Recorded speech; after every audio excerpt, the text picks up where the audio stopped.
Oh, it's a Friday. All the back roads you usually take where nobody's on them, everybody's on them. How about that, right? I'm down to 32 miles. I got 16 miles to get home. Think it'll be all right, but at the same time, the fun factor of the back roads here is be challenging because there's just too many people on the road. But there's always going to be another day, or will there be some free-spirited time up a little further up the road? It's just beautiful country up here. Beautiful time of year.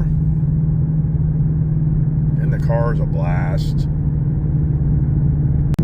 Okay, now we got a little bit more free-spirited driving out here in the country setting. More straight line, not a lot of back road. But one thing I really notice about this car is it's instantaneous on this supercharger. You don't have that supercharger lag or that turbocharger lag, because like in my Corvette Z06, when I get into that car, it seems like it takes a second for that supercharger to get all the energy to that car, and it's literally like you kind of have a lull before it kind of hits you in the seat of your pants and takes off. And it's kind of funky because your control of the car is in some way somewhat hindered because you're expecting the car to blast off, and it doesn't instantly do that, but then all of a sudden it hits you.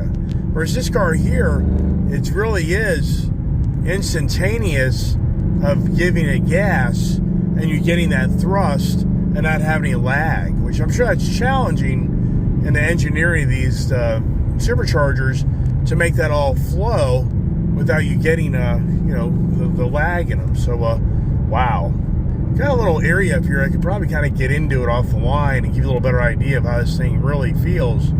And we'll take a right-hand turn here to shoot us over to another road that gives us like a little drag strip area. You know, my other cars, you have an area that shows you like the horsepower. Like in the Hellcats, it'll show you your amount of power you have going to the car. And I don't know if this car has that. I'm just not in that tune. I'm just not tuned into this car to know every little frickin' feature, because I'm just in and out of so many different cars, and I'm not driving this thing regularly to know all this stuff. So, but on my Hellcats, it'd show you the power that you're getting out of it. Oh, here's a great area to do a little run, but I got traffic. It's just too much on the road today, which is, I just have to be another day. And yeah, fuel mileage is low.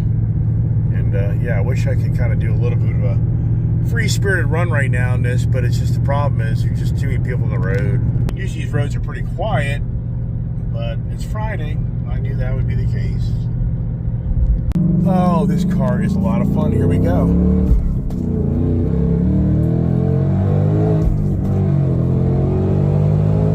It's not too shabby.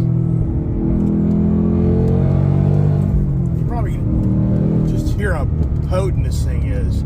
It's so strong. Motor's really strong. It's a lot of fun. It really is. It's worth every cent. Those out there, you got the budget, I would definitely put a supercharger in this car. Now, if you got the budget to get really creative, if you got the budget for the stage 2, the 85, yeah, even more power to you, because this thing's gonna just be wicked fast. And there's no doubt in my mind that the components of this car factory will pretty much hold up to what you're going to do to it. I mean, this is a built car that's designed to go racing. So I would not be scared to put 900 horsepower on that motor. 1,000, I don't know. That's debatable. 800 for sure. And I guess I should maybe say 900. I would have to say, I would think it'd be okay, but I usually hear the word on these Coyote motors is the 800 horsepower range without doing much to them is safe. But this being the Dark Horse package with the more upgraded internals on this motor, I think you probably could go to 900, maybe 1,000, but it just depends on what you're really doing at that point. If you're just playing around town, yeah, I think you're good. Once you go to the track, I don't know. I'm not that in-depth on that knowledge. as we roll up the road to get back home. And the dark horse, the Whipple horse. I think the Whipple horse is the new name for the car. And wow, wow, wow, wow, right? Really cool. I'm having so much fun. Afternoon, but I was kind of wanting to get a little bit more of a free-spirited back roading to kind of get a feel for this car on how she would act with that heavier front end. And if you felt going into the corners that she was diving more into the corners, and you kind of really felt how that had an impact on her going in and getting out of corners. That was kind of my goal, but I'm not going to be able to do it. There's just too much traffic on the road. And it, borderline, you get yourself in trouble, especially on a Friday afternoon. There's just too many people out and about. Oh, we're getting back into Virginia. Gotta get some fuel. I think I'm gonna get some Sunoco fuel. How about that idea, right?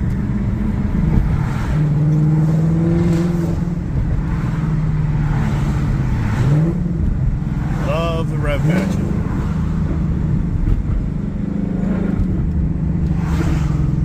Welcome to Virginia. Oh, we got some people getting out of the way here. Wow. What the hell is that all about, right? I mean...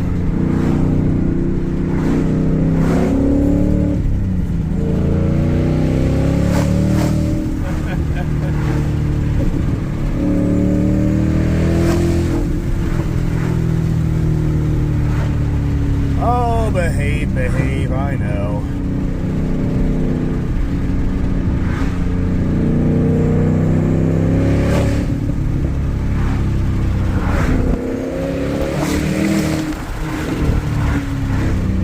Time for some petro for the baby.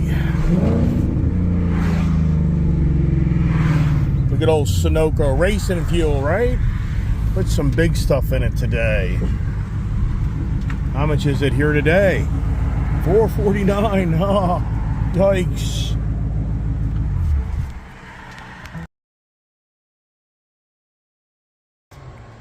Well, now she's supercharged.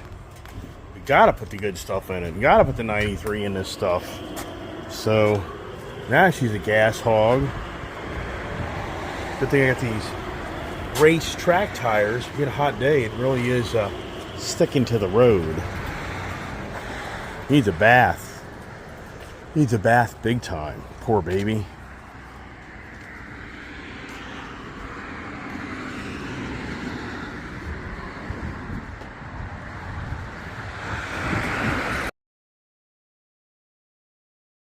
All right. So she go back. So this is where it kind of gets challenging. So she didn't go back to the performance. So she went back to regular settings, non-sport, and get out of here.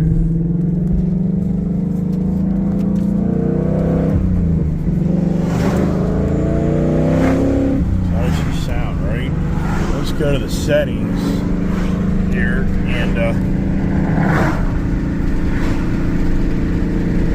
to sport. I like sport. That's good enough for me.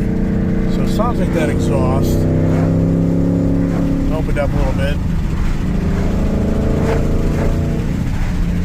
A lot of noise in here, right? A little bit more there.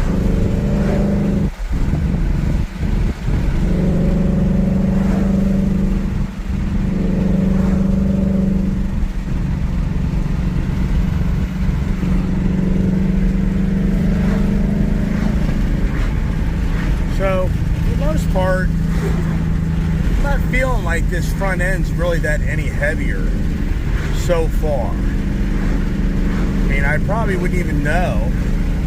So, which that's a good thing.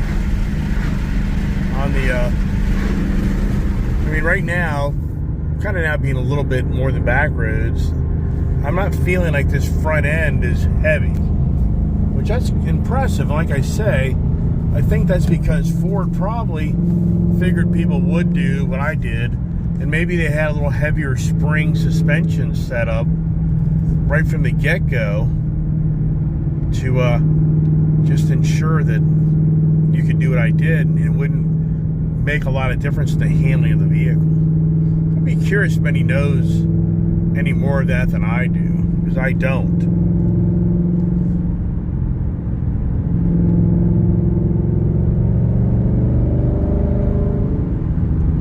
She just rolls down the road, man. Just rocks.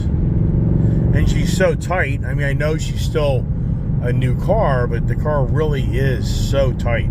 It is so nice. And do I miss my GT500? Well, for the GT500 being my first all-out performance car, in some ways I do. But I knew that the newer generation Mustang, I just felt very strongly that the S650 chassis would just be that much better. And it really is. I mean, this car is so taut, so tight. And what's really cool about it, it really does give me the very similar personalities to my GT500 on how it's race ready. It feels like it wants to go to the racetrack. And that's what's so cool about these high performance Fords. They do give you that feel that you're in a really high performance car. So, yeah. And this is an adventure for me. First time I've actually purchased a supercharger and put it on a car that I own. And once again, I get to enjoy this manual transmission, something that's, you know, as we know, is going away more than ever. You know, you just hear this thing. I mean, come on. Is that just fun or what? Just hearing that rumble. And I'm in stop and go traffic in my own backyard. Wow.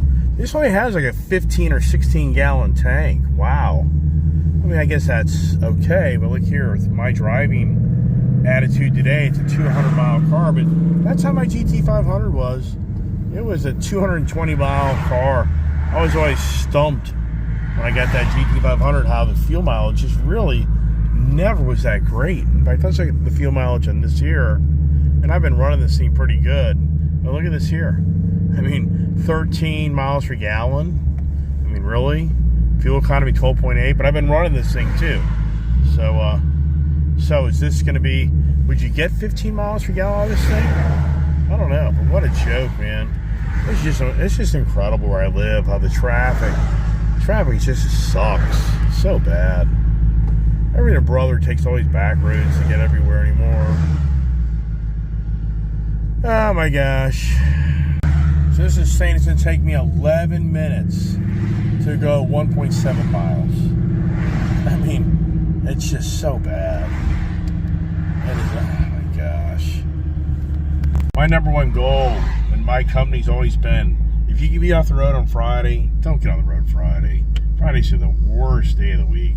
Saturday, in my area where I live, Saturday is like being in all day long.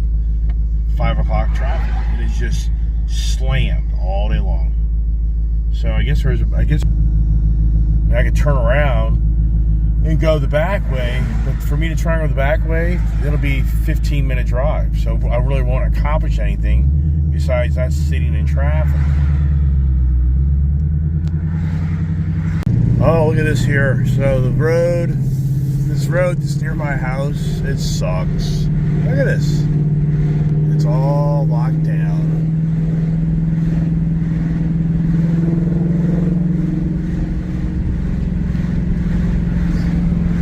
This is the country living. Oh, we made it.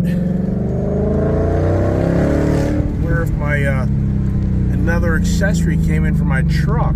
It's supposed to be delivered today. Where is it? It ain't here. Not too bad. I made it. What a joke. That last 20 minutes of sitting in stop and go traffic. But here it is. The Dark Horse is back home. What an accomplishment. If everybody's really watching my channel, you know how long it took me to get to this point on having this car supercharged. Yeah, unbelievable. Wonder how many people out there have had their Dark Horse Mustang supercharged. I mean, I'd really be curious. And keep in mind, it took me 6 months, I mean, conservative, 5 months to get that supercharger. I ordered in December. It didn't come in until like late April. but I didn't even get it until late June because of all the complications of shipping. But once again, I'm sure many people thought that I'd probably give up, give away, and just forget it. But I'm going to tell you, I was second guessing myself on this car of me spending the money they just spent on it. But now driving this car and the look of this car, oh my gosh, I love it. And this is every bit of me getting back my GT500. It really is. But I think in a better way, in a more fun way, and I just like the way it looks. I think it just has a really aggressive, mean look. So for all those watching my channel, appreciate all the nice comments, appreciate all the support. And yeah, do I need to do a 0 to 60 run? Of course I do. Do I need to go back to back roads, have some fun? Of course I do. And guess what? We got a winner. We got a winner from my morning conversation where I get creative and try to give back to the community. And we got a winner chicken dinner of the Andrew Jackson. I told everybody on my channel this morning for the morning conversation of the marketing conversation. If you don't watch my channel a lot, every morning I do a 30 to 40 minute conversation that takes a word and creates it into the theme of the cars and the state of times. And now what I'm doing is getting creative on my channel to give back by giving people money and just keeping it simple. I got an Andrew Jackson that I offered to give away this morning for the person that figures out where I hid the Andrew Jackson. And Michael has won the prize. Here it is. Here is the $20 bill right there. So I'll do a little quick short video on that so people see what's going on. Once again, everybody, this is a blast. This car is badass. If you got the budget, I'd go for it. It's well worth the money spent, and I think the car will always have a value. I can't see when you go try to sell this car that somebody's not going to give you decent value for that amount of money you spent. And it's a known and tried product. So God bless. Have a great day. What's next? Stay tuned.